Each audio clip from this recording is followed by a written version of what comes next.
আসসালামু আলাইকুম এভরিওয়ান, আশা করি সবাই অনেক ভালো আছেন। যারা ভূত ভয় পায় তারা যদি এই দৃশ্যটা দেখে তাদের খবর আছে। না বাবা না, ভূত-টুত কিছু না, আসলে তুফান ছুটেছে। যেমন ঝুম বৃষ্টি তেমন বাতাস, আর বাতাসে আমি জানলাটা খুলে দিয়েছি। আর এই সুন্দর সুন্দর ছোট্ট ছোট্ট শোপিসগুলো যেটার মধ্যে ঝুনঝুনি লাগানো আছে সেগুলো খুব ঝুনঝুন ঝুনঝুন করতেছে, আর দেখতে না এত বেশি ভালো লাগতেছে। শহরের আধুনিক জীবনে এখন আর কুলা ব্যবহার হয় না, কিন্তু এখানকার অনেক জিনিস এখনও গ্রামে ব্যবহার হয়।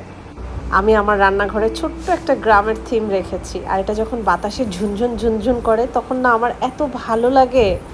ভূত টুত কিছুই না, আসলে আমার রান্নাঘরে সব সময় এরকম বাতাস থাকে, আর তুফান হলে তো আরও বেশি হয়। বাট বরাবরই বাতাসে এগুলো একটু ঝুনঝুন করে আর আমাকে আনন্দিত করে। গ্রাম, প্রকৃতি এগুলো যেহেতু আমি ভালোবাসি, তাই আমার বাসায় কিন্তু একটু করে গ্রামের ছোঁয়া রেখেছি। এই যে কাঠের তাকটা করেছি, এটা কিন্তু গ্রামে অনেকের রান্নাঘরে এখনও আছে। দারুণ একটা জিনিস আপনাদের সাথে শেয়ার করলাম, কেমন লাগলো অবশ্যই জানাবেন।